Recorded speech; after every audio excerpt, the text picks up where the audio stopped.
Dear students, आज जो मैं टॉपिक लेने जा रही हूँ वो है एसोसिएटेड ऑपरेशंस ऑफ एसएन।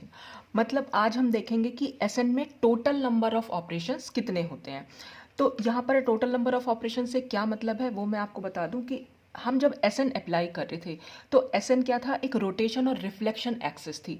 यानी कि सबसे पहले हम एक रोटेशन एक्सिस ले रहे थे, फिर उस rotation about an axis through an angle of theta followed by reflection about a perpendicular plane can lead to an equivalent configuration। ये जब हमने मैंने वीडियो में आपको बताया भी था, BF3 का केस हमने डिस्कस किया था और स्टैगर्ड इथेन में कि हमने जैसे सपोज BF3 के केस में मैं आपको ये दिखाऊं, पिछली बार हमने ये किया था कि ये BF3 था और इसमें हमने सबसे पहले C3 लगाई थी, यानी कि जो ये इस तरह से पेपर प्लेन के जो परपेंडिकुलर थी, तो ये C3 थी। यहाँ पर C3 लगाने से क्या हुआ था, F1 यहाँ पहुँचा था, F2 यहाँ और F3 यहाँ पर। तो ये C3 और फिर हमने इसी का परपेंडिकुलर प्लेन, ये तो हमारी C3 थी और इसका परपेंडिकुलर प्लेन जब लगाया था तो हमें ये ऐसा एक ओरिएंटेशन मिला था जिसमें क्या था, ये तीनों एटम्स और ये बीच में एटम जो एटम्स थे वो कट हो गए थे। तो नीचे का पार्ट ऊपर और ऊपर का पार्ट नीचे हुआ था। ये सब मैंने आपको डिस्कस किया था पिछले वीडियो में। तो जिससे फेस मॉलिक्यूल की चेंज हो गई थी। तो यहाँ जो हमारा कन्फिग्रेशन था वो बिल्कुल ओरिजिनल जैसा तो नहीं था, लेकिन उसका इक्वलेंट ओरिएंटेशन था। मतलब आइडेंटिकल ओरिएंटेशन तो नहीं मिला था हमें, लेकिन एक इक्वलेंट ओरिएंटेशन यहाँ मिल गया था। और इसी को हमने कहा था कि ये पहला ऑपरेशन है S3 के लिए, तो यानी फर्स्ट ऑपरेशन। लेकिन हमें जब total number of operations count करने होते हैं किसी सिमेट्री एलिमेंट के लिए, तो हम क्या करते हैं कि इस मॉलिक्यूल को में वो ऑपरेशंस कितनी बार अप्लाई करने पर हमें जब आइडेंटिकल ओरिएंटेशन मिल जाए, तो बस वो जो कितनी बार हम अप्लाई करते हैं उन ऑपरेशंस को, वही होते हैं उसके टोटल नंबर ऑफ ऑपरेशंस। तो हमें यहाँ पर वही डिस्कस करना है कि यहाँ पर हमें इक्विवेलेंट ओरिएंटेशन तो मिला है, लेकिन हमें चाहिए ओरिजिनल ओरिएंटेशन। तो ओरिजिनल ओरिएंटेशन के लिए हम क्या करेंगे, फिर से हम एक बार इसमें S32 अप्लाई करेंगे। फिर S32 के बाद अगर तब भी ना मिला तो फिर हम S33 अप्लाई करेंगे, फिर S34 इस तरह से हम अप्लाई करते चले जाते हैं तब तक कि जब तक कि हमें आइडेंटिकल ओरिएंटेशन ना मिल जाए। तो फर्स्ट टाइम कराने पर हमें कोई सिर्फ इक्विवेलेंट मिला था, तो आइडेंटिकल कराने पर कितनी बार हम रोटेट या रिफ्लेक्ट कराएंगे मॉलिक्यूल को, तो टोटल नंबर ऑफ ऑपरेशंस वही SN के कहलाते हैं। तो यही सब मैंने इसमें लिखा हुआ भी है कि जब हमने रोटेशन कराई और फिर हमने इसका परपेंडिकुलर प्लेन लिया तो हमें इक्विवेलेंट कन्फिग्रेशन तो मिल गया, but not the original configuration. However by repeating the two processes many times, इन दोनों प्रोसेस को, रोटेशन को और रिफ्लेक्शन को बहुत बार जब हम रिपीट करेंगे, the original configuration can be arrived at, तब हम किसी ओरिजिनल कन्फिग्रेशन पर पहुंच सकते हैं। तो the number of times the process has to be repeated to get the original configuration, कितना कितनी बार हमने उस प्रोसेस को रिपीट किया है उस ओरिजिनल कन्फिग्रेशन को लेने के लिए, बस उसी को हम कह देते हैं, is refer to as the associated operation of the SN axis. तो वही हमारे हो जाते हैं कि एसोसिएटेड ऑपरेशंस या total number of operations of SN। तो total number of associated operations of the SN axis depends on whether n is even और ऑड। और ये total number of operations depend करते हैं कि जो SN, यानी n क्या है यहाँ पर, ऑर्डर ऑफ द एक्सिस, ये ऑर्डर इवन है या ऑड है। बस ये इस बात पर डिपेंड करता है कि टोटल नंबर ऑफ ऑपरेशंस क्या होंगे। तो इसमें जो मैं सबसे पहले एग्जाम्पल लेने जा रही हूँ वो है S4 एक्सिस का, ऑपरेशंस ऑफ S4 एक्सिस। अब देखिए S4 एक्सिस में क्या होगा, हमने लिखा S4 और यहाँ पर पहला ऑपरेशन है इसलिए हमने ऊपर नंबर 1 लिख दिया। अब S4 के लिए मैंने आपको बताया था कि S एक्सिस के लिए हम क्या लिखते हैं, S के लिए हमारे पास ऑपरेशंस जो होंगे, अगर हम सबसे पहले उस पर SN एक्सिस के लिए सपोज, तो अगर सबसे पहले तो हम उसमें CN अप्लाई करेंगे, फिर इस CN का परपेंडिकुलर प्लेन सिग्मा अप्लाई करेंगे, तो हम दो सिमेट्री एलिमेंट का जो प्रोडक्ट निकल के आता है वो एक्चुअल में SN के बराबर होगा। ठीक है। अब अगर हम पहला ऑपरेशन अप्लाई कर रहे हैं तो इसका मतलब सिग्मा भी हम फर्स्ट टाइम अप्लाई करेंगे और C4 भी हम फर्स्ट टाइम अप्लाई करेंगे। अच्छा, ये हमारा हो गया पहला ऑपरेशन। ये ऑपरेशन जब हमने अप्लाई किया तो हमें सिर्फ इक्विवेलेंट ओरिएंटेशन मिलेगा। अब हम अप्लाई करेंगे S42, यानी कि S4 को हम सेकेंड टाइम अप्लाई कर रहे हैं, यानी कि हम सेकेंड ऑपरेशन कर रहे हैं। तो अब की बार हो जाएगा सिग्मा। ये मैं सिर्फ आपको भी मैथमेटिकली समझा रही हूँ कि हम मैथमेटिकली कैसे करते हैं, फिर हम मॉलिक्यूल से इसको समझेंगे। तो सिग्मा को 2 बार अप्लाई करना है और C4 को भी सेकेंड टाइम अप्लाई करना है। फिर हम S4 को थर्ड टाइम अप्लाई करेंगे, तो हम थर्ड टाइम अप्लाई कर रहे हैं तो सिग्मा 3 C4 3 हो जाएगा। फिर हम इसको फोर्थ टाइम अप्लाई कर रहे हैं तो सिग्मा 4 हो जाएगा और C4 4 हो जाएगा। तो हमने ये ऑपरेशंस आपने देखे यहाँ पर कितने नंबर ऑफ ऑपरेशंस निकल के आए, नंबर 1, ये 2, ये 3, ये 4। इसका मतलब S4 एक्सिस में हमें 4 ऑपरेशंस करने होते हैं। अब हमें कैसे मालूम पड़ेगा कि किसी एक्सिस में हमें कितने ऑपरेशंस करने हैं, ये तो मैंने आपके सामने लिख दिया। तो हमें ये तब तक अप्लाई करने होते हैं जब तक कि हमें आइडेंटिटी ना मिल जाए। आइडेंटिटी मतलब आइडेंटिकल मॉलिक्यूल, बिल्कुल पहले जैसा। तो जब हमें ये मतलब अगर हम मैथमेटिकली करें तो जब तक हमें आइडेंटिटी एलिमेंट ना मिल जाए तब तक हम इस ऑपरेशंस को अप्लाई करेंगे। अब ये आइडेंटिटी एलिमेंट कैसे मिल रहा है वही हम इसमें देख रहे हैं। तो सिग्मा 1 C4 1 तो हमारा हो गया पहला ऑपरेशन। जब हम सेकेंड ऑपरेशन में गए तो मैंने आपको बताया था यहाँ पर इसको हम इसके इक्वल इस तरह से हम लिख सकते हैं। अब हम इसने EC2 के इक्वल क्यों लिखा है वो मैं आपको बताने जा रही थी कि सिग्मा 2 हमेशा E के बराबर होता है। ये बात मैंने आपको जब सिग्मा समझाया यानी कि प्लेन ऑफ सिमेट्री बताई थी तब मैंने आपको बताया था कि सिग्मा का अगर पावर कि जो इसको हम पावर ही बोल रहे हैं सिग्मा 1 और सिग्मा 2, अगर ये जो पावर है यानी ये ऑपरेशन का नंबर जो है अगर ये ऑड नंबर हुआ तब तो वो सिग्मा के बराबर होता है, लेकिन अगर ये कोई इवन नंबर हुआ तो वो आइडेंटिटी के बराबर होगा यानी कि ई के। अब ये हम कैसे बोल सकते हैं कि वो ई के बराबर होगा? देखिए अगर हमारे पास कोई भी हमने सपोज हमारे पास ये एक मॉलिक्यूल है ए और यहाँ है बी और ये भी है बी, ठीक है। अब हमने यहाँ पर कोई प्लेन ऑफ सिमेट्री लगा दी यानी सिग्मा लगा दिया। ये B1 कर लेते हैं, इसको B2 कर लेते हैं। तो जब हमने यहाँ सिग्मा लगाया तो सिग्मा लगाने पर क्या होगा, ये B2 हमें यहाँ दिखाई देगा और B1 हमें यहाँ दिखाई देगा। तो हम इसको कैसे लिख सकते हैं, ये B2 हमने यहाँ लिखा और ये B1 यहाँ लिखा, तो ये लगाया हमने सिग्मा 1। पहली बार हमने इसमें सिग्मा अप्लाई किया। जब हम इसमें सेकेंड टाइम सिग्मा अप्लाई करेंगे, यहाँ पर फिर से सिग्मा लगाएंगे तो क्या होगा, B2 अपनी ओरिजिनल पोजिशन पर वापस पहुँच जाएगा और B1 भी वापस पहुँच जाएगा। तो A और ये B1 और ये B2। तो यहाँ से यहाँ अगर हम चलेंगे तो क्या ये E के बराबर नहीं होगा? E का क्या मतलब बताया था मैंने, आइडेंटिटी एलिमेंट में हम कुछ नहीं कर रहे हैं मॉलिक्यूल में, या हम यूं कह सकते हैं कि हम मॉलिक्यूल को 360 डिग्री पर रोटेट कर रहे हैं। तो ये और ये दोनों क्योंकि बिल्कुल सिमिलर आ रहे हैं तो इसलिए हम कह रहे हैं कि ये और ये यानी यहाँ पर हमें आइडेंटिकल ओरिएंटेशन मिल जाएगा। तो जितने ऑपरेशन कराने पर हमें आइडेंटिकल ओरिएंटेशन मिल जाता है, बस वो ऑपरेशन जो है E के बराबर हो जाता है। तो यहाँ पर सिग्मा 2 कराने पर यानी सिग्मा को जब हमने 2 बार अप्लाई किया तब हमें आइडेंटिकल ओरिएंटेशन मिल गया, इसलिए सिग्मा 2 जो होता है वो E के बराबर होता है और सिग्मा 1 जो होगा वो सिग्मा के बराबर होगा। यानी यहाँ से यहाँ जब हम गए तब हमने सिग्मा 1 यानी सिग्मा अप्लाई किया, यहाँ पर सिग्मा लगा, प्लेन ऑफ सिमेट्री लगी, दोनों ने अपनी पोजीशन को एक्सचेंज किया।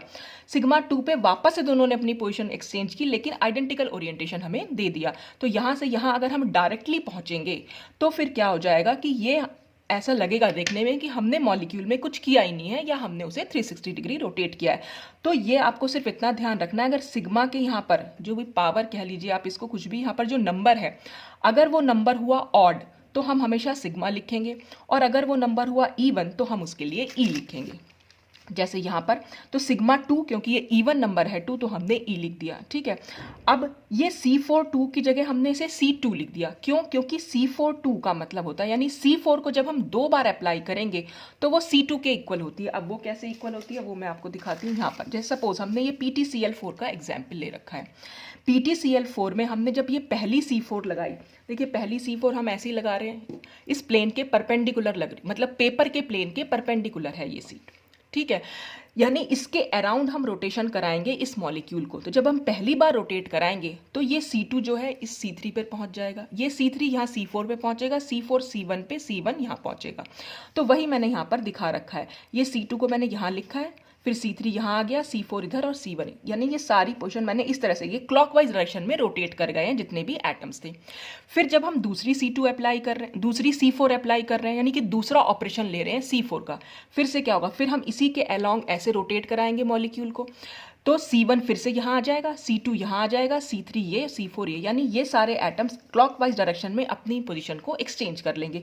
C1 यहाँ पहुँचा तो C1 मैंने यहाँ पहुँचा दिया, C2 यहाँ पहुँचेगा तो C2 ये है, C3 यहाँ पहुँचा और C4 हमारा यहाँ पहुँच गया, ठीक है। तो इस तरह से ये क्या हुई, ये C4 के हमने 2 ऑपरेशंस कर लिए। अब ये 2 ऑपरेशंस को अगर मैं यहाँ से यहाँ डायरेक्टली पहुँचूँ तो क्या ये C2 के बराबर नहीं होगा? देखिए कैसे C2 के बराबर होगा, अगर जहाँ से मैंने C4 ली थी वहीं से मैं C2 इसको अप्लाई करूँ। सपोज C2 के लिए मुझे क्या करना पड़ेगा, देखिए जब मैंने यहाँ से यहाँ इसको रोटेट किया तो ये सिर्फ 90 डिग्री के एंगल पर रोटेट किया, क्योंकि इन दोनों के बीच में 90 डिग्री का एंगल होता है। तो Cl2 तो यहाँ आ जाएगा, ये जो 2 नंबर वाले की बात कर रही हूँ, सिर्फ इसको देखिएगा। फिर मैं एक बार और रोटेट कर दूं तो क्या हो जाएगा, 180 डिग्री का रोटेशन। तो Cl2 जो पहले यहाँ था अब वो यहाँ पर आ जाएगा। तो 180 डिग्री अगर मैं डायरेक्टली इसको रोटेट करना चाहूँ तो Cl2 तो C4 की जगह पे पहुंच जाएगा और C4 जो है वो Cl2 की जगह पे पहुंच जाएगा। ऐसे ही Cl3 C1 की पोजीशन पे पहुंच जाएगा और C1 जो है वो C3 की पोजीशन पर पहुंच जाएगा। तो ये जो डायगोनल एटम्स प्रेजेंट हैं ये अपनी पोजीशन एक्सचेंज करेंगे अगर हम यहाँ पर C2 अप्लाई कर रहे हैं। और कहाँ से C2 अप्लाई कर रहे हैं, जहाँ से हमने C4 ली थी वहीं से अगर मैं C2 लूँ तो वहीं से C2 लेने पर सिर्फ ये डायगोनल वाले अपनी पोजीशन को एक्सचेंज करेंगे, तो इससे हमें डायरेक्टली ये स्ट्रक्चर मिल जाएगा। तो 2 बार C4 अप्लाई कर लो या एक बार हमने C2 अप्लाई करी, लेकिन ये C2 वो C2 नहीं है जो मैंने PTCl4 में निकाली थी पिछली बार। हमने वो वाली C2 कौन कौन सी निकाली थी, 4 C2 थी वो। एक तो इस तरह से आई थी, दूसरी इस तरह आई थी, तीसरी ये थी और चौथी ये थी। वो परपेंडिकुलर थी प्रिंसिपल एक्सिस के, ये कोलिनियर है विद C4 एक्सिस। तो इसलिए ये C4 जो 2 C4 हैं, अगर वहीं से जहाँ से हमने C4 ली है अगर वहीं से हम C2 ले तो डायरेक्टली इस पर भी पहुँच सकते हैं। इसलिए हम C4 को जो है C2 के बराबर लिख देते हैं। तो अच्छा, अब ये C2 के हमने इक्वल तो लिख दिया, अब यही दोनों एलिमेंट इक्वल हो जाएंगे C2 के। अभी जब हम कभी आगे जाके प्रोडक्ट्स पढ़ेंगे, सिमेट्री एलिमेंट्स को मल्टीप्लाई करना सीखेंगे, तब मैं वहाँ भी एक्सप्लेन कर दूंगी। लेकिन यहाँ पर भी मैं आपको बताना चाहती हूँ कि जब भी हम कभी 2 सिमेट्री एलिमेंट को जो है मल्टीप्लाई कर रहे हैं और उसमें अगर एक सिमेट्री एलिमेंट हमारा आइडेंटिटी है तो आंसर जो है दोनों का मल्टीप्लिकेशन वो सिमेट्री एलिमेंट आता है जो आइडेंटिटी को छोड़कर दूसरा होता है। मतलब E को अगर हम किसी भी सिमेट्री एलिमेंट से मल्टीप्लाई करें तो हमेशा वही सिमेट्री एलिमेंट उसका आंसर होता है। बस ये बात आप ध्यान रखिएगा। और वो कैसे होता है ये भी आप देख सकते हैं कि मतलब C2 है और C2 के यहाँ पर इसका क्या मतलब हुआ, मान लीजिए ये है, हम किसी मॉलिक्यूल पर पहले C2 अप्लाई कर रहे हैं, उसके बाद अगर हम उस पर E अप्लाई कर रहे हैं। जैसे यहाँ पर अगर हम देखें, सबसे पहले हमने मॉलिक्यूल पर C2 अप्लाई किया तो C2 अप्लाई करने पर हमें ये मिला।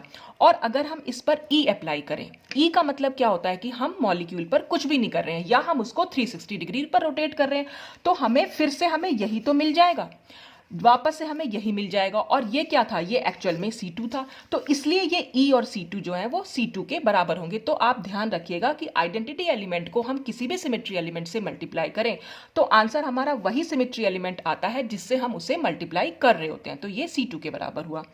अब हम इसमें थर्ड ऑपरेशन कर रहे हैं, तो इसका मतलब जो ये हम यानी S42 बोलेंगे इसको, सेकेंड ऑपरेशन ऑफ S4। तो S42 जो होता है इक्वल होता है एक्चुअल में C2 के।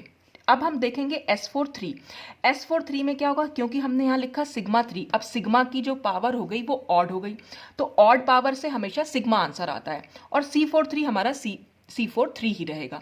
तो ये हमारा थर्ड ऑपरेशन हो गया S4 के लिए। अब हम आते हैं फोर्थ ऑपरेशन पे। फोर्थ ऑपरेशन में सिग्मा का फिर से हमने कौन सी पावर ले ली, ये हमारी इवन पावर हो गई। तो इवन नंबर है क्योंकि ये, तो इवन पावर हमेशा E आंसर करती है। सिग्मा का जब भी कभी इवन होगी तो वो E आएगा। और मैंने आपको ये भी बताया था, ये C44 मैंने आपको एक बार जब हमने CN पढ़ी थी तो मैंने आपको बोला था CNN हमेशा E के बराबर होता है। ये मैंने वहाँ पर एक्सप्लेन किया हुआ है प्रॉपर एक्सिस ऑफ सिमेट्री में, आप वहाँ पर जाकर देख सकते हैं क्यों ये इसके बराबर होता है। तो ये भी E के बराबर होता है, और जब हम इन दोनों को मल्टीप्लाई करेंगे तो आंसर हमारा E ही आएगा। तो मैथमेटिकली अगर हमें करना है तो हमें कब तक ये करना होता है, जब तक कि हमें आइडेंटिटी एलिमेंट ना मिल जाए। ये तो हम मैथमेटिकली कर रहे हैं, ठीक है। अब ऐसे ही अगर हम, हालांकि आंसर तो ये इसी की वजह से आया है जो हमने आगे मैं आपको समझाने जा रही हूँ, मॉलिक्यूल की वजह से। अब मैं इसको मॉलिक्यूल पर आपको अप्लाई करके दिखा रही हूँ कि देखिए ये हमारा, हमने इनिशियल अपना मॉलिक्यूल लिया PTCl4 का, इसे देख लीजिए। तो यहाँ पर 1 2 3 4 है, हमने यहाँ पर C4 अप्लाई की और C4 कैसी थी, हमारी ये वाली C4 थी, परपेंडिकुलर प्लेन था इस पेपर प्लेन के, एक लाइन खींची थी इस पेपर के प्लेन के, और यहाँ से हमने इसको रोटेट कराना शुरू किया, जो था ये क्लॉकवाइज रोटेशन। तो Cl2 हमारा यहाँ आएगा, ये यहाँ जाएगा, ये यहाँ और ये यहाँ, तो मैंने ये यहाँ पर दिखा दिया। फिर हम इसमें सिग्मा प्लेन लगाएंगे। अब जब हम इसमें सिग्मा प्लेन लगाएंगे तो वो परपेंडिकुलर लगेगा इस एक्सिस के, तो ये एक्सिस ऐसे है तो परपेंडिकुलर प्लेन इस तरह से लगेगा। तो जब हम ऐसे कट करेंगे मॉलिक्यूल को तो Cl, ये सारे जो एटम्स हैं वो सब कट हो जाएंगे, और वो सब कट हो जाएंगे कुछ इस तरह से कि एटम हमारा पूरा गोल तो होता ही है, उसे हमने कट कर दिया तो नीचे का पोर्शन ऊपर और ऊपर का पोर्शन नीचे दिखाई देगा, यानी कि फेस चेंज हो जाएगी यहाँ पर मॉलिक्यूल की। तो हमारा फेस चेंज कर लिया, तो ये यहाँ से यहाँ तक हमारा हो गया S41, यानी कि पहला ऑपरेशन हमने किया। लेकिन पहला ऑपरेशन करने पर हमें मॉलिक्यूल का आइडेंटिकल ओरिएंटेशन नहीं मिल रहा है, एक तो फेस भी चेंज हो रही है और एटम्स का अगर हम नंबर देखें तो नंबर भी चेंज हो रहा है। तो हमने इसमें दूसरा ऑपरेशन अप्लाई करेंगे, तो दूसरी बार हम इसमें C42 लगाएंगे, लाइन से फिर हम सारे ऑपरेशंस अप्लाई करेंगे। जब हमारे ये मिल गया तो अब हम C42 अप्लाई करेंगे। जब हमने C42 अप्लाई किया तो ये Cl1 यहाँ पहुंचेगा, 2 यहाँ, 3 यहाँ और 4 यहाँ, और फेस हमारी चेंज ही रहेगी, जैसी ये थी वैसी ही फेस रहेगी। फिर हम इसमें सिग्मा को दूसरी बार अप्लाई करेंगे। पहली बार तो हमने यहाँ अप्लाई कर लिया, अब हम दूसरी बार सिग्मा को अप्लाई करेंगे। जब हम दूसरी बार सिग्मा को अप्लाई करेंगे तो फिर से ये मॉलिक्यूल जो है इस तरीके से यहाँ से कट कर देंगे। कट हुआ तो फिर से जो पोर्शन नीचे चला गया था वो वापस से ऊपर आ जाएगा, और जो ऊपर चला गया था वो वापस से नीचे, यानी कि हमें ओरिजिनल फेस मिल जाएगी जैसा हमारा मॉलिक्यूल था, ओरिजिनल फेस मिलेगी यहाँ पर। ठीक है, तो ये फेस मिल गई, तो यहाँ पर हमारा ये सेकेंड ऑपरेशन हो गया S4 का। अभी भी हमें आइडेंटिकल नहीं मिला है क्योंकि फेस तो हमें सेम मिल गए, लेकिन अगर हम मॉलिक्यूल के एटम्स के नंबर पर ध्यान दें तो जहां पर जो एटम का नंबर था वो हमें अभी नहीं मिल रहा है, तो इसलिए हम इसमें थर्ड ऑपरेशन यहां पर अप्लाई कर रहे हैं। जब हमने इसमें थर्ड C4 लगाई तो थर्ड C4 लगाने पर फिर से क्या होगा, ये सारे मॉलिक्यूल्स अपनी पोजीशन को क्लॉकवाइज डायरेक्शन में चेंज करेंगे। 4 यहाँ जाएगा, 1 यहाँ, 2 यहाँ और 3 यहाँ, वो हमने यहाँ पर दिखा दिया। उसके बाद क्या करेंगे, सिग्मा को फिर से अप्लाई करेंगे। जब हम सिग्मा अप्लाई करेंगे फिर क्या होगा, फिर से फेस चेंज हो जाएगी मॉलिक्यूल की, तो इसलिए मैंने ये कट करके इसको दिखा दिया है। तो ये यहाँ पर हो गया S4 का थर्ड ऑपरेशन। फिर अभी भी हमें आइडेंटिकल मॉलिक्यूल तो नहीं मिला है, फिर से हम इसमें C4 अप्लाई करेंगे। तो अब क्या होगा, Cl3 यहाँ पहुंचेगा, Cl4, Cl1, Cl2 ये पहुंच गया, और फिर से हम अगर सिग्मा अप्लाई करेंगे तो अब जो हमें यहाँ मिल जाएगा ये फेस फिर से ओरिजिनल फेस हमें मिल जाएगी। तो अगर हम इसमें और इस वाले मॉलिक्यूल में जो हमने ओरिजिनल लिया था देखें तो दोनों ही मॉलिक्यूल, चाहे वो एटम का नंबर देख लें चाहे हम फेस देख लें, सब कुछ सेम मिल रहा है। Cl2 यहीं पर है तो यहाँ पे भी Cl2 है, ये Cl3 है तो यहाँ Cl3 है, Cl4 अपनी जगह पे है, Cl1, तो ये हो जाएगा S4।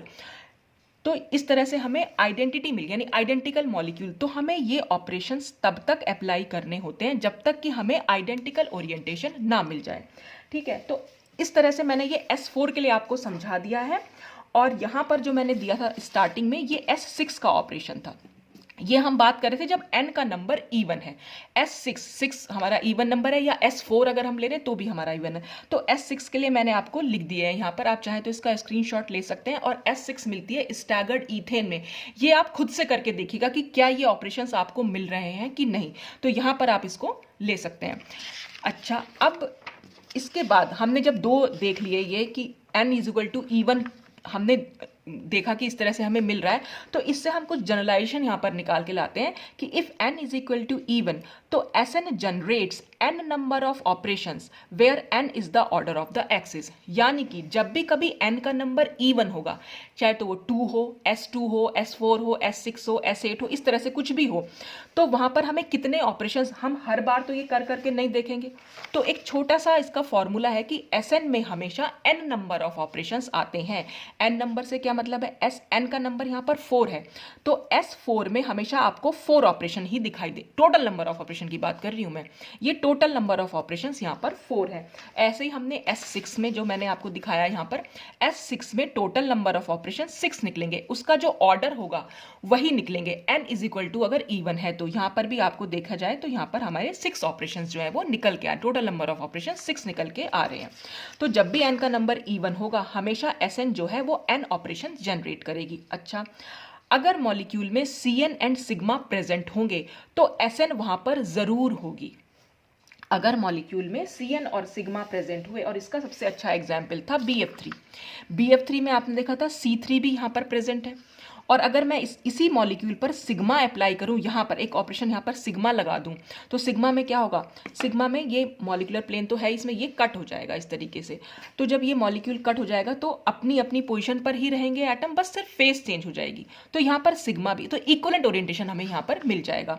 तो क्योंकि यहाँ C3 अप्लाई करने पर भी हमें इक्वलेंट ओरिएंटेशन मिल रहा था और इसमें सिग्मा अप्लाई करेंगे तब भी हमें इक्वलेंट ओरिएंटेशन मिल रहा है, तो हम कह सकते हैं मॉलिक्यूल में C3 भी प्रेजेंट है और मॉलिक्यूल में सिग्मा भी।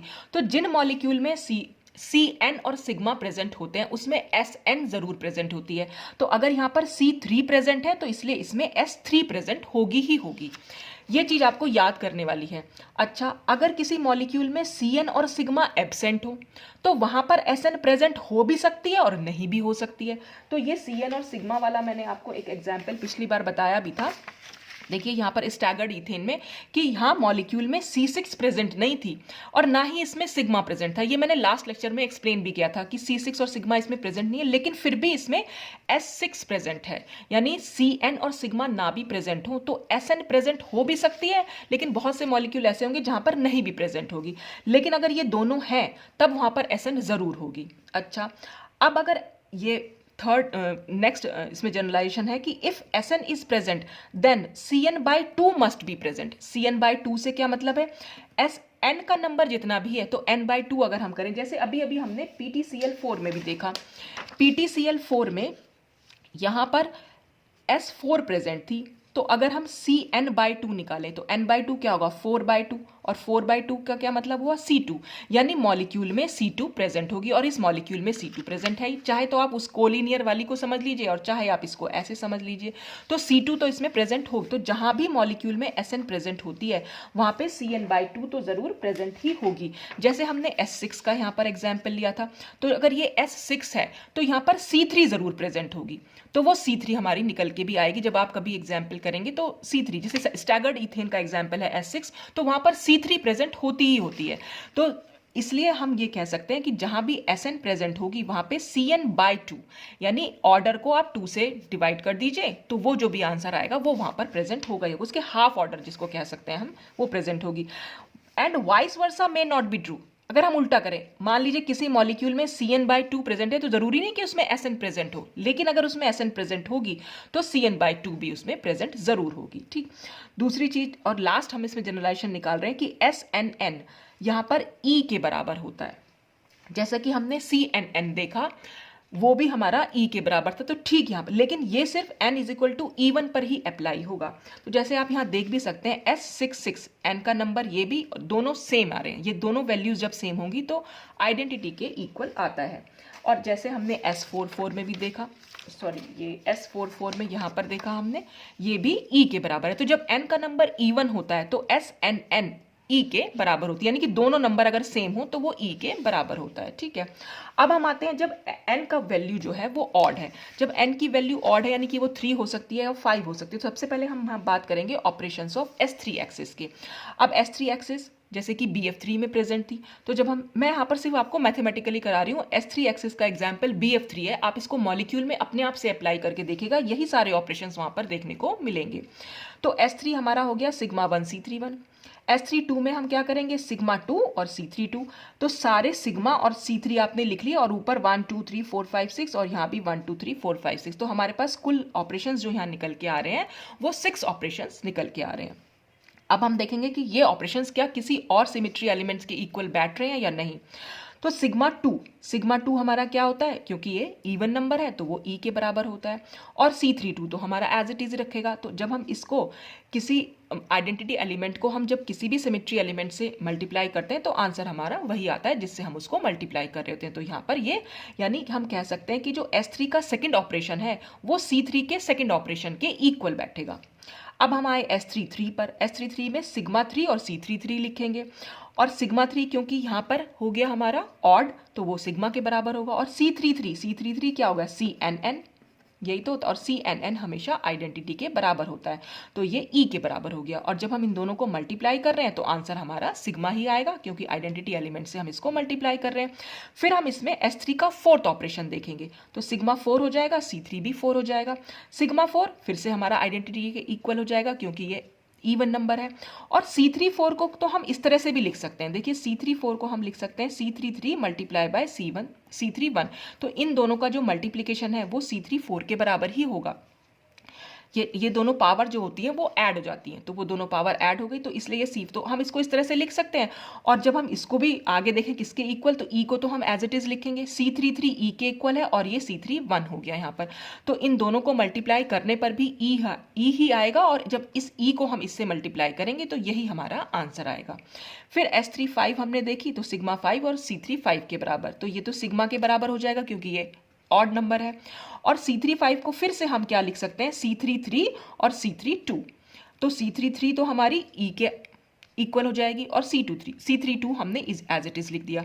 तो जब हम इन दोनों को आपस में मल्टीप्लाई करेंगे तो आंसर सिग्मा आएगा, और सिग्मा हमने एज लिख दिया यहाँ पर, और C32 भी हमारी एज इट इज लिख दी। फिर आया सिग्मा 6 और C36, तो सिग्मा 6 फिर से ई के बराबर, C3 इसको हम कैसे लिख सकते थे कि ये हमारा C33 हो जाता, और दूसरा भी हमारा C33 ही आता, क्योंकि यहाँ पर हम ये 1 नंबर है, फिर ये 2 है, फिर यहाँ पर हमारा 3 ही आता, तो दोनों C33 आते, तो दोनों ही हमारे ई के बराबर होते हैं। और हम तीनों को मल्टीप्लाई करेंगे तो आंसर हमारा ई ही आएगा, आइडेंटिटी आ जाएगी यहाँ पर। तो इसको अगर आप मॉलिक्यूल पर अप्लाई करके देखेंगे, जैसे मैंने आपको PTCl4 पे समझाया, ऐसे ही आप इसको BF3 पर अप्लाई करके देख सकते हैं, तो आपको यही सारे आंसर वहाँ पर मिल जाएंगे। ठीक है, तो अब यहाँ से हम क्या जनरलाइजेशन निकाल देते हैं कि if n is equal to odd, अगर यहाँ पर ऑर्डर का नंबर हुआ ऑड, तो SNX is associated with 2n number of operations. तो हमें कैसे मालूम पड़ेगा कितने ऑपरेशन करने हैं, तो यहाँ पर हम हमेशा 2n नंबर ऑपरेशन करेंगे, कि अगर हमारे पास n की वैल्यू है 3, तो हमारे ऑपरेशंस हो जाएंगे 2 × 3 यानी 2n हो जाएंगे, यानी कि टोटल नंबर ऑफ ऑपरेशंस हो जाएंगे 6।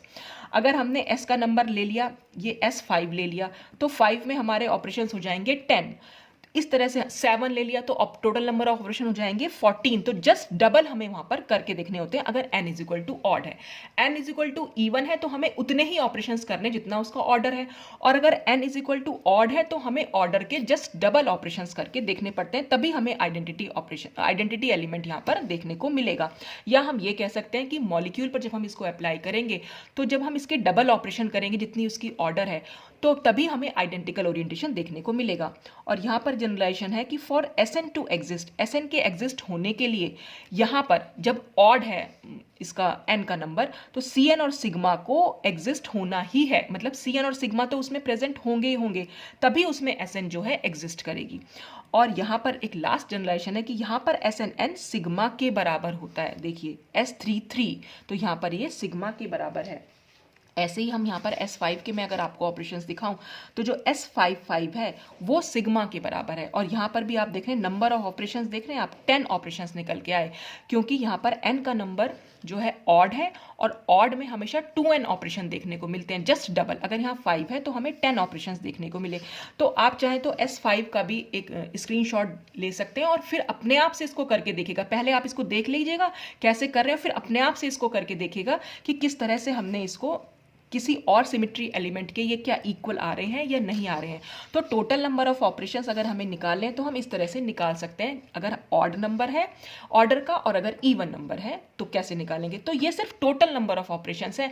अभी हम उन ऑपरेशंस की बात नहीं, जब हम किसी पॉइंट ग्रुप के लिए निकालेंगे कि SN के कितने ऑपरेशन, तब वहाँ पर थोड़ा नंबर डिफरेंट आता है। तो वो मैं आपको तभी समझाऊंगी जब हम पॉइंट ग्रुप पर जाएंगे, तब हम वहाँ पर टोटल नंबर ऑफ ऑपरेशंस नहीं लेते, हम सिर्फ वही ऑपरेशंस लेते हैं जहाँ पर S की वैल्यू सिग्मा और C के बराबर, दोनों के मल्टीप्लिकेशन के बराबर आ रही है, दोनों का प्रोडक्ट के बराबर आ रही है। तो वो तो हम बाद में डिस्कस करेंगे। फिलहाल के लिए तो मैं आपको सिर्फ इतना ही बता रही कि टोटल नंबर ऑफ ऑपरेशंस हम कैसे निकालते हैं। ऑड के लिए तो हमें जस्ट डबल करना पड़ता है ऑर्डर का, और इवन के लिए हमें उतना ही करना पड़ता है जितना उसका ऑर्डर है, और बाकी जो जनरलाइजेशन निकले वो आपको याद करने ही पड़ेंगे। तो ये आप खुद से करके देखिएगा।